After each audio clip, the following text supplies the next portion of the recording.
वालेकुम फ्रेंड्स, आज 22 मार्च 2021 है और 22 मार्च को वर्ल्ड इंटरनेशनल वाटर डे के तौर पर मनाया जाता है।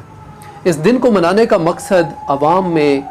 ये आगाही पैदा करना है, पब्लिक में, लोगों के अंदर, कि पानी भी दीगर आबी जो कुदरती वसाइल हैं या ज़खायर हैं उन्हीं की तरह नायाब है और यकीनन एक लिमिट के बाद पानी भी ख़त्म हो जाएगा या कम हो जाएगा। अगर हम इसे दुरुस्त तरीके से इस्तेमाल नहीं करेंगे या इसका बेदरेग इस्तेमाल करके इसे ज़ाया करेंगे तो यकीनन ये वक्त से पहले ज़ाया हो जाएगा और हमारी आने वाली नस्लें बूंद बूंद को तरसेंगी। आज से ठीक 2 साल पहले 2018 में जब chief justice retired Saqib Nisar साहब ने एक मुहिम शुरू की थी डैम बनाने के हवाले से और कुदरती वसाइल यानी पानी की जो मुहिम है उसको चलाया था कि पानी के ज़खायर जो हैं पाकिस्तान में तेज़ी से कम हो रहे हैं और यकीनन पाकिस्तान अब उन ममालिक की फ़हरिस्त में शामिल हो चुका हुआ है जो शदीद पानी की किल्लत का सामना करने वाले ममालिक हैं। और इसके पीछे काफ़ी सारी वजूहात भी हैं और उन वजूहात का आज हम इस वीडियो के अंदर ज़िक्र भी करेंगे। लेकिन उससे पहले हमें अपना जो माइंड सेट है, हमारी जो एक परसेप्शन है, सोच है और हमारा जो विजन है, हमारे लोगों का विजन, हमारी लीडरशिप का विजन और जो हमारा ओवरऑल पाकिस्तान को लेकर हमारी दूरअंदेशी है, हमें उसके बारे में भी सोचना होगा कि जब उन्होंने ये मुहिम स्टार्ट की थी तो काफ़ी सारे लोगों की मिली जुली राय थी। कुछ लोगों ने उनका मजाक भी उड़ाया था, बल्कि काफ़ी सारी आवाम ने इवन उनके कार्टून बनाकर, खैर मैं उस बहस में नहीं जाना चाहता, लेकिन मैं एक परसेप्शन का बता रहा हूँ कि लोगों ने बजाय इस सीरियसनेस को जो है समझने के उल्टा उनका मजाक उड़ाया, न सिर्फ मजाक उड़ाया बल्कि इस मुहिम को काफ़ी हद तक जो है वो सबोताश करने की भी कोशिश की जिसमें अपोजिशन भी शामिल थी। यकीनन कुछ ऐसे लोग भी थे जो मुखय्यर हज़रात थे और उन्होंने डैम फंड्स के अंदर पैसे जमा करवाए और स्टिल अभी भी कुछ होंगे जो करवा रहे हैं। लेकिन अब चूँकि ये उस तरह से डैम की जो एक कैंपेन है उसको चलाया नहीं जा रहा, इस वजह लोगों में आगाही नहीं है। और आज की वीडियो बनाने का मकसद भी यही है कि लोगों को स्टिल आगाही दी जाए अपने सोशल नेटवर्क के ज़रिए कि पानी किस तरह से पाकिस्तान के कम हो रहा है और पाकिस्तान के आने वाले यानी 2025 में, आज 2021 है तो ठीक 4 साल बाद 2025 में पाकिस्तान में थर की सी सूरत हाल हो सकती है अगर हमने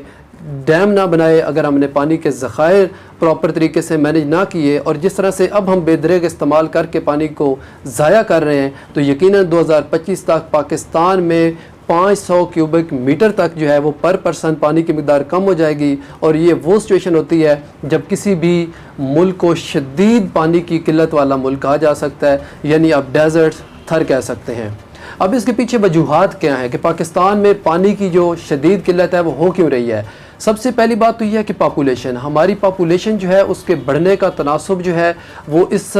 स्पीड से बढ़ रहा है कि आज से तकरीबन कुछ 10 साल पहले हमारी आबादी थी तकरीबन 14 करोड़ और आज जो है वो 22.5 करोड़ की आबादी का ये मुल्क हो गया और दुनिया का छठा बड़ा मुल्क है। और उस हिसाब से अगर हम देखें कि हम हमने डैम कितने बनाए हैं, हमने पानी के ज़खायर कितने बनाए हैं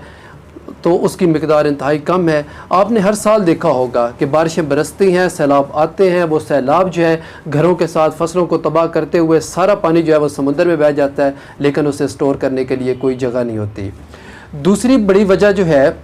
वो है क्लाइमेट चेंज। अब क्लाइमेट चेंज की वजह से बारिशों का वक्त पर ना आना या बेवक्त की बारिशें और बारिशों की मिक़दार में भी कम होना, उसकी भी एक बड़ी वजह ये है कि ग्लोबल वार्मिंग हो रही है। ग्लोबल वार्मिंग की वजह से दुनिया का जो है वो टेम्परेचर चेंज हो रहा है और पाकिस्तान जिस खित्ते में वाक़ है यकीनन वहाँ पर क्लाइमेट चेंज जो है वो बहुत ज़्यादा इफ़ेक्ट कर रही है, जिसकी वजह से अब ग्लेशियर्स के ऊपर वो वाली बर्फ़बारी नहीं होती और अगर होती है तो उस तरह से बर्फ़ पिघलने का जो है वो उसको टाइम और टेम्परेचर नहीं मिलता, जिसकी वजह से अगेन पानी की किल्लत होगी। और तीसरे नंबर पर आ जाता है हमारा एग्रीकल्चर सिस्टम। आपने देखा होगा कि हमारा एग्रीकल्चर इरिगेशन सिस्टम जो है वो यूँ तो देखा जाए तो बहुत ही ज़्यादा कदीमी है, लेकिन स्टिल उसके अंदर इतने ज़्यादा फ्लॉज हैं कि पानी का बेदरेग इस्तेमाल किया जाता है और उसके मुकाबले में फ़सलों की बहुत कम मिक़दार उठाई जाती है। मसलन अगर हम चावल, गंदम या गन्ना काश्त करते हैं तो ये वो फसलें हैं जो बहुत ज़्यादा पानी की डिमांड करती हैं और उसके बाद अगर जो हमारे खाले हैं, जो हमारा इरिगेशन का सिस्टम है, हमारी नहरें हैं, वो जो कि सारी कच्ची हैं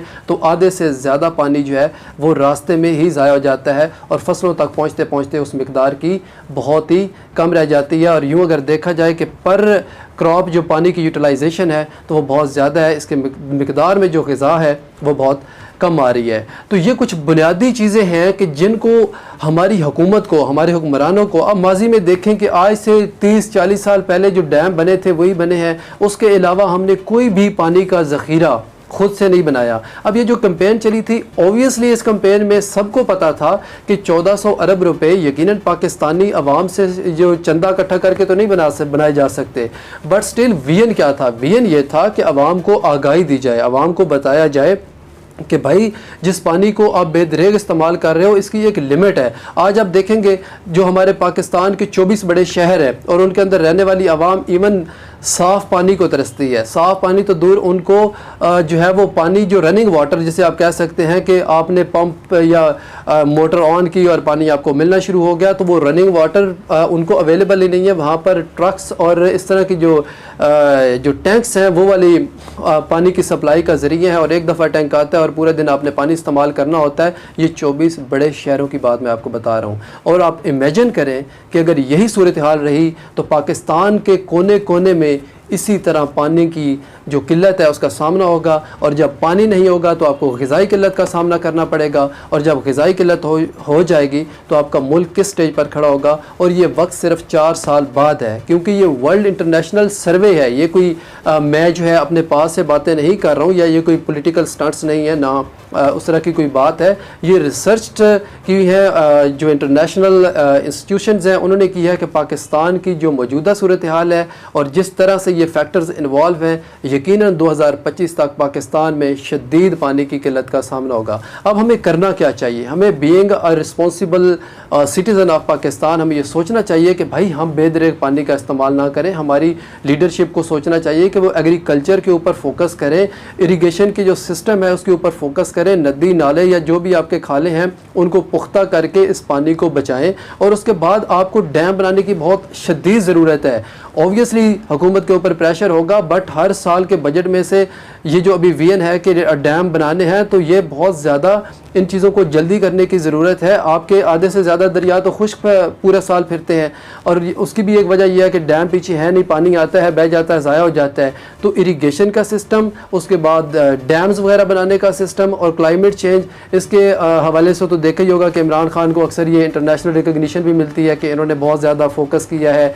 ग्लोबल वार्मिंग को लेकर, क्लाइमेट चेंज को, और ट्री प्लांटेशन और इस तरह के जो इन्होंने स्टेप्स लिए हैं उसको दुनिया रिकग्नाइज़ करती है। लेकिन इससे बहुत ही सीरियस लेवल पर करने की ज़रूरत है, और तभी जो है हम इस मुश्किल से निकल सकेंगे। बदकिस्मती से हमारी माजी के जो हुक्मरान हैं उनका फोकस किसी और जगह पर था, but now it is the time to focus इन्हीं मेन चीज़ों के ऊपर कि जो बुनियादी मसाइल हैं। लॉन्ग टर्म अगर आपने विजन रखना है तो लॉन्ग टर्म विजन्स के अंदर यही आता है कि आप अपनी नस्लों को कुछ देकर जाएं। तो ये आज के दिन के हवाले से एक छोटा सा पैगाम था, ताकि पब्लिक अवेयरनेस के लिए लोगों को पता चल सके कि ये किस तरह का प्रॉब्लम है और क्यों वो कैंपेन शुरू की गई थी, उसका मकसद क्या था, और आज मौजूदा सूरत हाल में हम लोग कहाँ पर पहुँचे हैं। क्या वो डैम जो हमने स्टार्ट किए हैं वो बन चुके हैं, बनने जा रहे हैं, या उन डैम्स के ऊपर कितना काम शुरू हो चुका हुआ है या हो रहा है। तो ये पैगाम जो है वो आप लोगों तक पहुँचाना था। उम्मीद है ये वीडियो आपको पसंद आई होगी। इंशाल्लाह मिलते हैं किसी नेक्स्ट वीडियो में, तब तक अपना ख्याल रखिएगा। अल्लाह हाफ़िज़।